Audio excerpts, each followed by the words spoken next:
no defense was going to be played as the Arkansas Razorbacks roll in to Kentucky and drop 102 points on those Wildcats, only to give up 111 in the loss.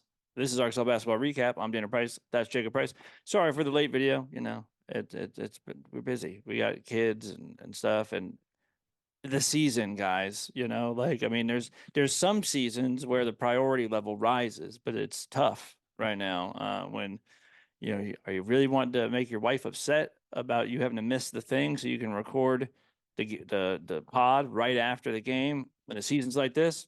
Probably not. So, and it is the case that when you have a podcast that you're just doing for the fun of it, you do feel like a loser at 42 saying, "But we ain't gonna do the pod." It's true, but we always do it, so that's good. So we're a little bit of losers for it, but hey, if we got for you 15 loyals, we're here. We're here to break it down for you. So, Jake, we talked about this game like very briefly because we usually don't talk about games until we record the podcast, but we talked about it very, very briefly. And Jake made this statement, which I wish I could have said this. I wish this was true about the way that I felt during this game, but it wasn't. Jake said, at no point in that game did I feel like we were going to win the game. And I was like, well, that's weird because with like 8 minutes left, up by 11 or whatever it was, 9, 11, I didn't necessarily think we were going to win, but I started to think that we might win. And it made them saying like, yeah, well, it's going to be hard to do. It's going to be hard to win when I give these 3 live ball turnovers in the last 2 minutes.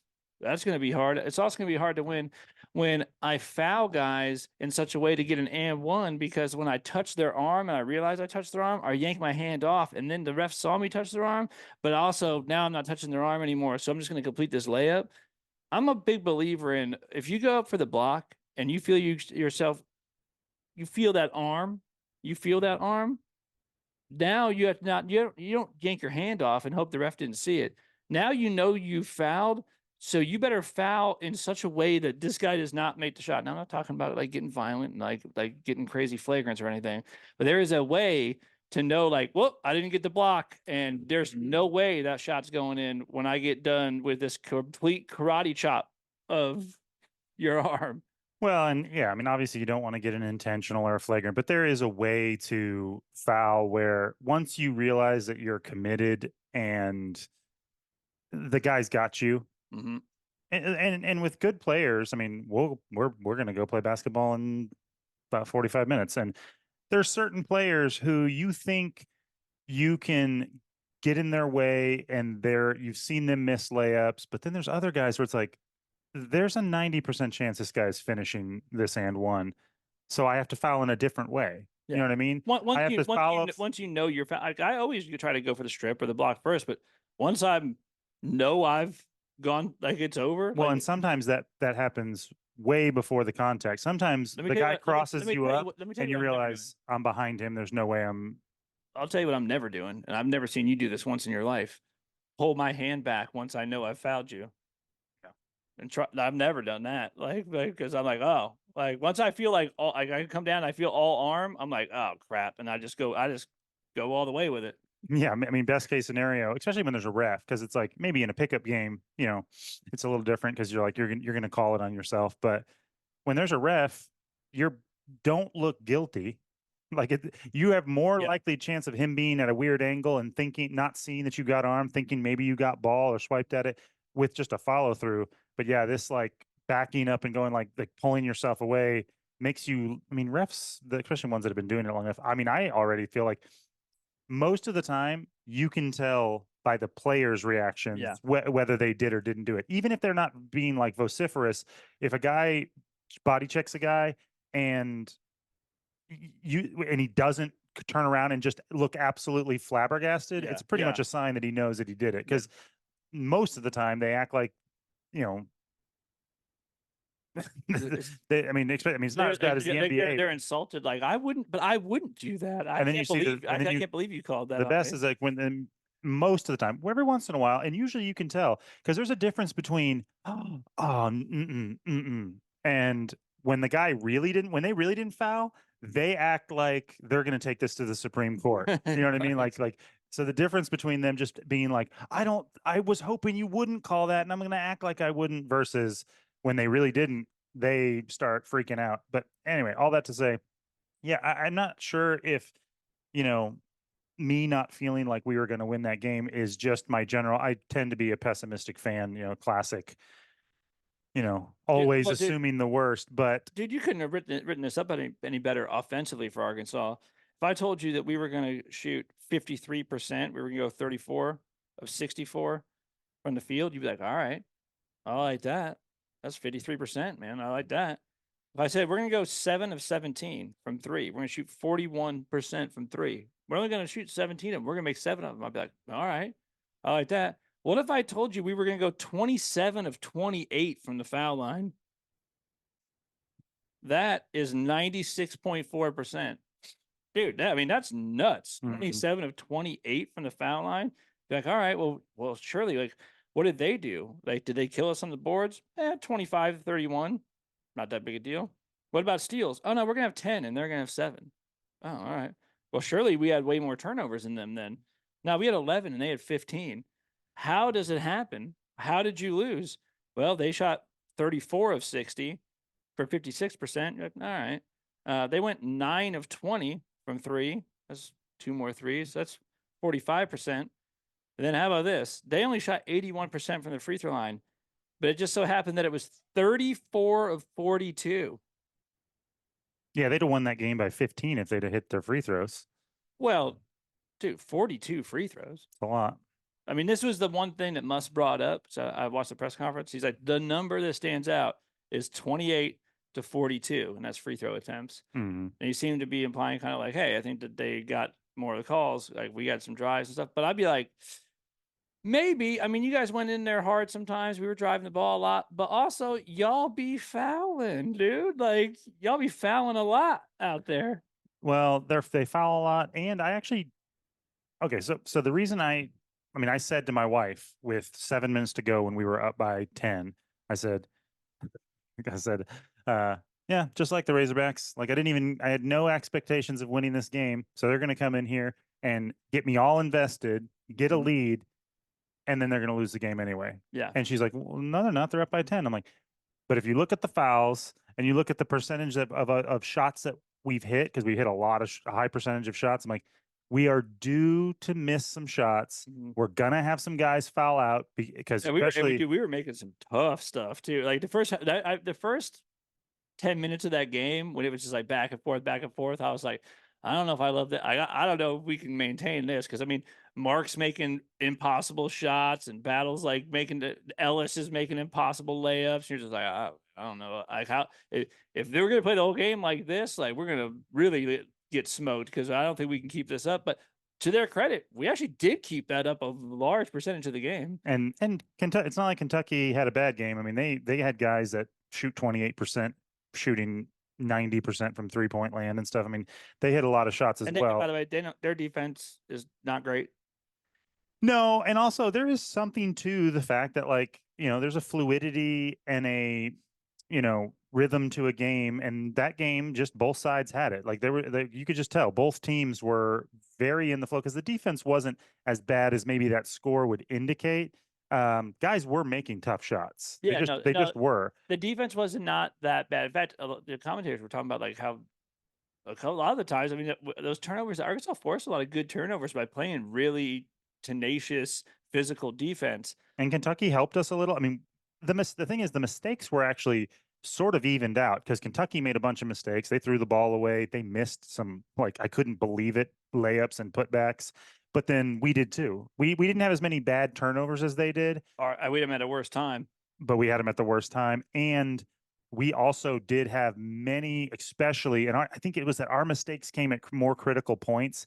Their mistakes came earlier in that second half, and that's how we got the lead.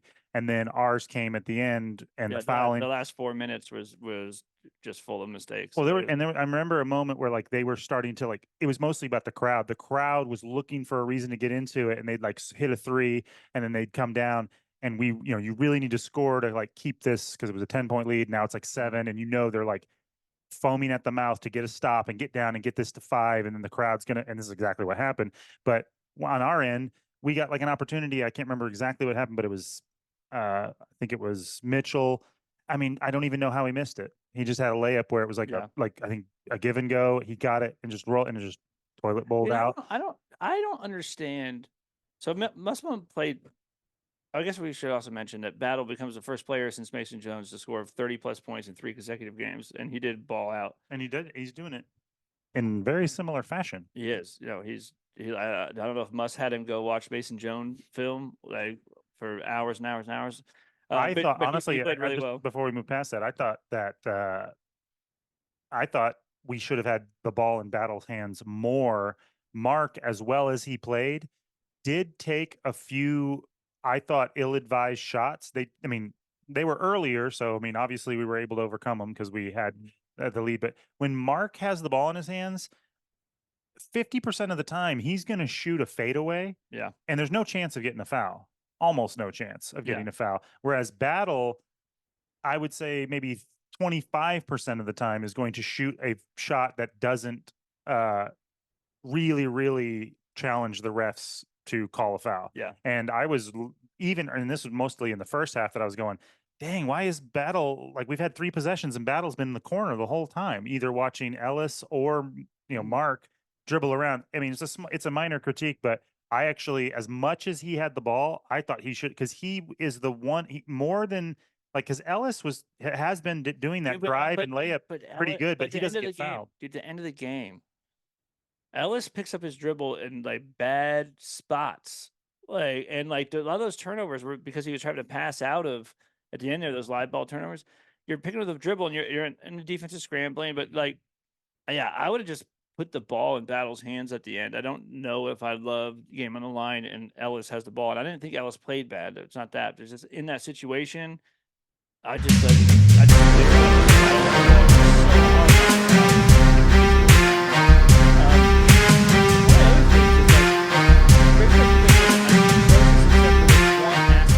where they act like they've never seen a ball screen before.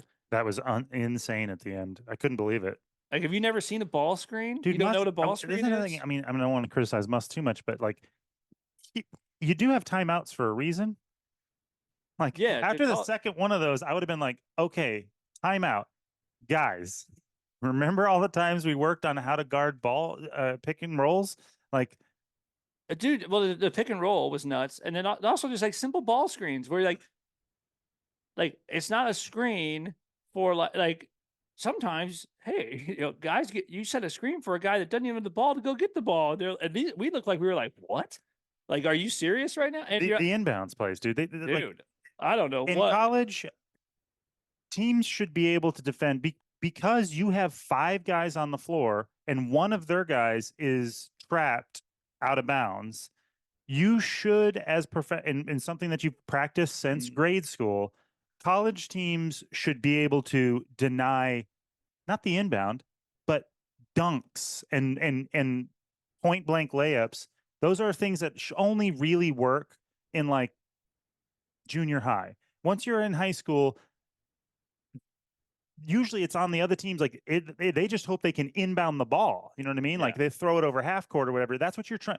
I mean, because it's just such a small area that you have to protect. Yeah. Do not let the ball get between you and the goal in this one little, because I'm not talking about, sometimes maybe they'll get an open, like set bunch of screens and a bunch of elevator screens or something. You might get a guy a 3-pointer or an open 17-foot jump shot. But they're getting that generally because you're absolutely demanding that you're not going to let them pass the ball to an open guy standing under their own goal. That's crazy. And obviously everyone makes mistakes, but it shouldn't happen 3 times. What about when it happens twice in a row? Like on the same play? On the same play. They just ran the same play for a different guy. That is unbelievable. So I don't get that. I don't understand. Like, if a team's running pick and roll, hey, if you're in the middle of that pick and roll, make sure you're not guarding nobody. I know that. Like, if you're guarding nobody, like, that's a problem. Like, that was happening. So again, the defense wasn't horrible, but there were moments where it was just like, what in the world, dude? Like I don't understand what you're doing. Here's the other thing I don't understand. You have one guy down the stretch is tearing you up and getting Again. whatever he wanted, and Blocker is sitting on the end of the bench, doesn't even get on the floor at all. And I'm like, dude, can we put him in and just so you just like nobody's staying in front of this guy? Like, can you just say Blocker, go out there and don't let him do that? Because I think at this point, my opinion, and Devo's defense was better this game. Devo had some good defense. I loved how the guys were like diving on the floor and stuff. Loved it. Devo's whole energy was better. He was better on offense. He had a couple of good passes. Yeah. Yeah. He looked a lot better. But I still think like if you had a guy that we're having a hard time standing in front of you, like if you can't keep a guy in front of you, I think Blocker's the best thing we've got on our team right now. I mean, I don't know what Musselman would say, like the reason he doesn't, but I was thinking the same thing. Not even, like I said, so much complaining about his minutes because the game went in a certain direction, and I can see where like Blocker's not a great offensive player, so you don't put him out there. He's proven to not be a great free throw shooter, so maybe in a game where like a lot of dribble drives are getting fouled and stuff, you don't want him out there. But I agree, at that end, in the final 2 minutes, when it became clear that they had found something, just like in the last game, you could tell Calipari, that guy came in, he started killing us on that high screen and roll, mostly like 3 times in a row. And you've got all of your good players are in really bad foul trouble. I mean, Mark has 4, Battle had 3, and eventually had 4, but they're all about to foul out. And Ellis, he played hard, but it's not like his defense is stellar, and he's short. No, that's who I'd put him in for. Again, this isn't a dig on Ellis, but like I'd be like, at the end of this game, last 4 minutes of that game, I'd have Blocker in there instead of Ellis. Well, let Blocker use some of his fouls. Be like, go out there and face guard this guy, and don't let him do anything. Get the ball out of his hands, and that's your job. And I don't feel like you'd be. And you were getting tons of offense from Mark and Bat. Like it's like, so what? Like you Blocker, go take that guy away. You got guys scoring right now. Like, just you go might take give him up away. a little bit on offense as far as fluidity of offense, because I think Ellis is a much more capable 3-point shooter if you get a kick out or something. But but you also gain a better rebounder. So like you might get a second chance.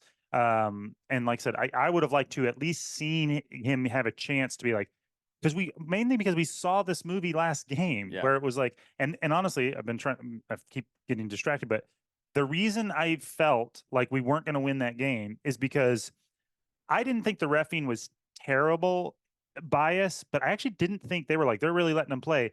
I didn't think it was the best ref game as far as they didn't call some things that were clearly fouls, and they called some things that were phantom. That's just like, I mean, there was one on I can't remember. I think it was Battle, but it was like when you rewatched it was like he didn't do anything and you didn't even touch him.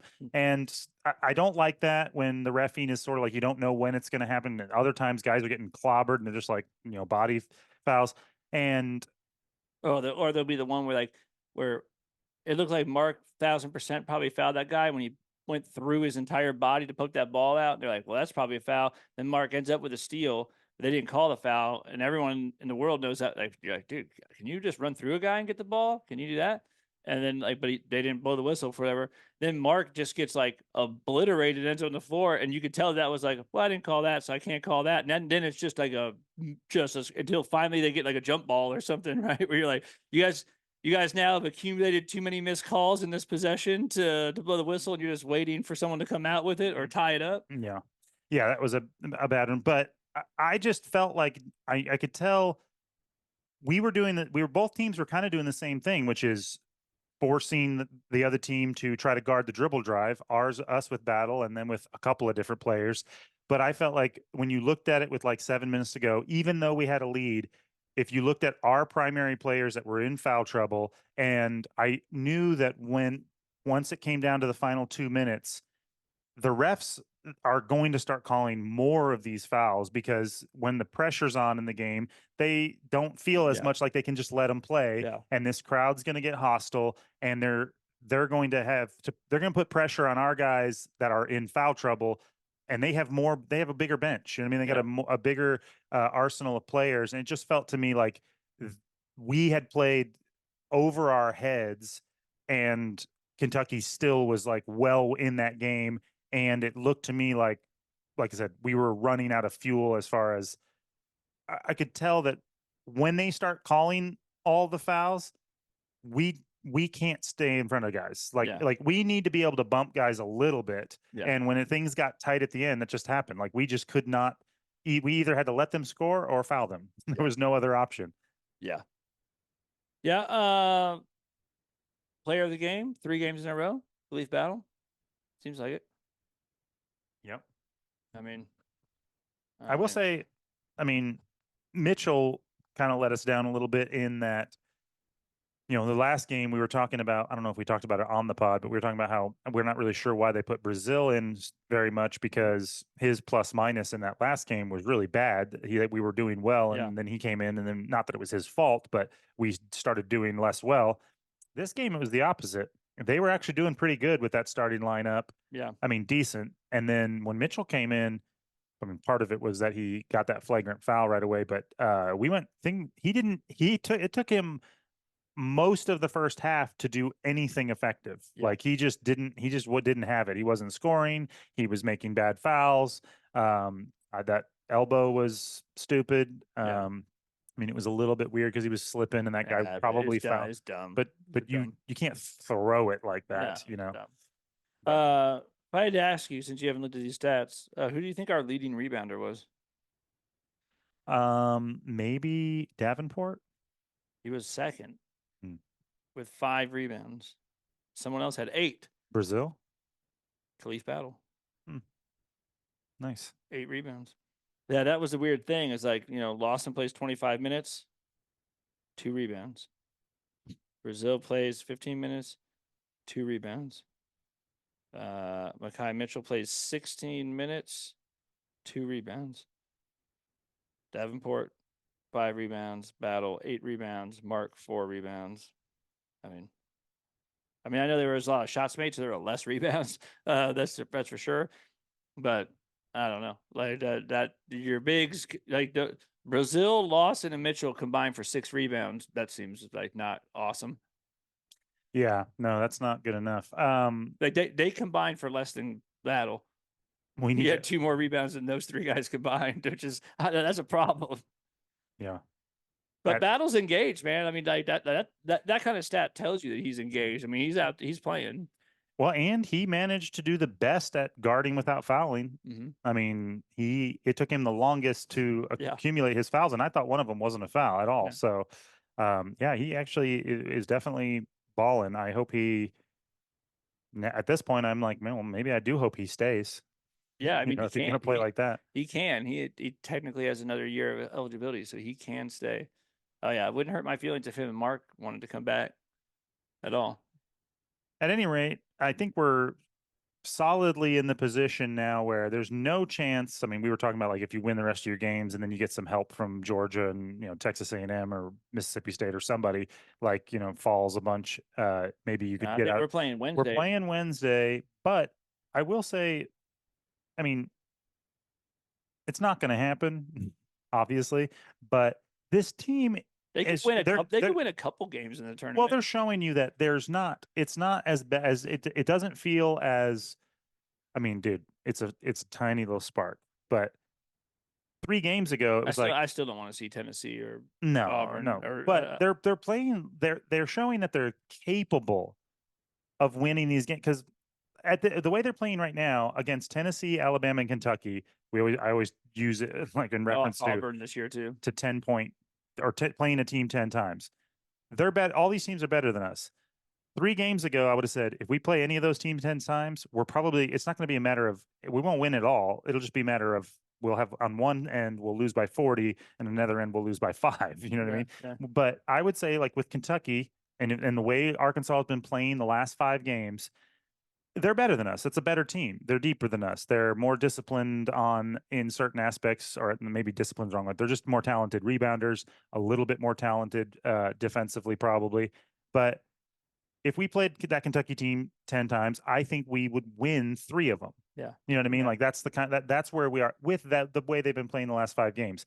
And I think that is enough to give you the tiniest little flicker of hope that if magic were to happen and some team like maybe Tennessee gets upset by it, overlooking somebody, maybe if we if you could win a couple of games and then like meet Kentucky in the championship game, you can do it. Yeah. It would take almost a miracle, but it's not the way that I would feel if I was like, you know, I mean, I hate to say it, but like Missouri and Vanderbilt, even though Vanderbilt beat us, the chances of I don't think that they're capable. Their team's They don't. makeup They is don't. not capable of They don't have winning like 4 or 5 games in a row. the talent level. I mean, this is what's And ours true. isn't really either, but it's closer. Well, I mean, our talent level is as good is closer than like our talent. There's nothing wrong with our talent level. That's the difference. I mean, Missouri and Vanderbilt don't have the talent level that Arkansas has. That's the difference. Like Yeah. the ceiling is just like way lower.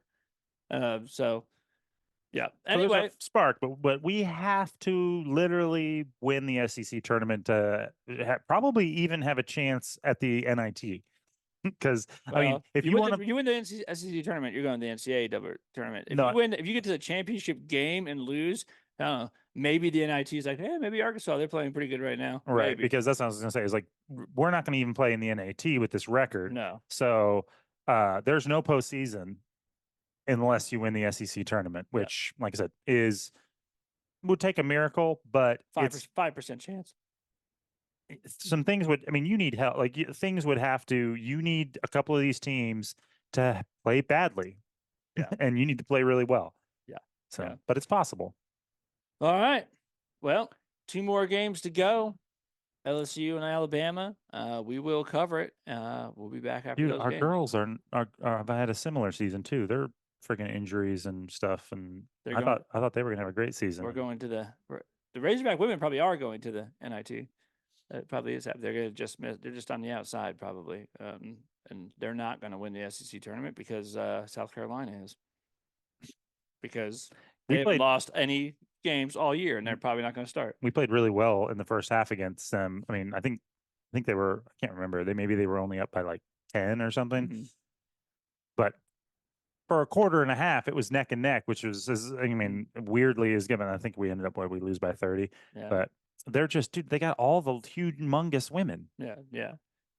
South Carolina is just like getting all the bigs, dude. It's Well, their guards are as big as our center. And Mike Neighbors is like, I recruit, 5'11" shooters. That's what I do. Like, so it's just a different thing. And like, he wins more games than he loses doing it. So I mean, whatevs. But yeah, when you run into some of those, you run into the South Carolinas, you're like, we are undersized. I mean, I know Sailor Poffenberger has like the Arkansas record for rebounds in a season or whatever, but even she was looking small compared to some of them girls. No, I thought she really hurt herself. Did you see that when she went down and was grabbing her knee? I thought she hurt herself, but luckily she came back. Yeah, I don't think looking at South Carolina, I mean, Caitlin Clark is good. Yeah, we're doing women's college basketball at the end of this, but I don't think that Iowa team can't beat. Yeah, Caitlin Clark better go get you 50. She would have to go just absolutely ape to win. Yeah, to beat that team. Yeah. All right. Well, we got to go because I got to get this out to you. So we will see you next time. See ya.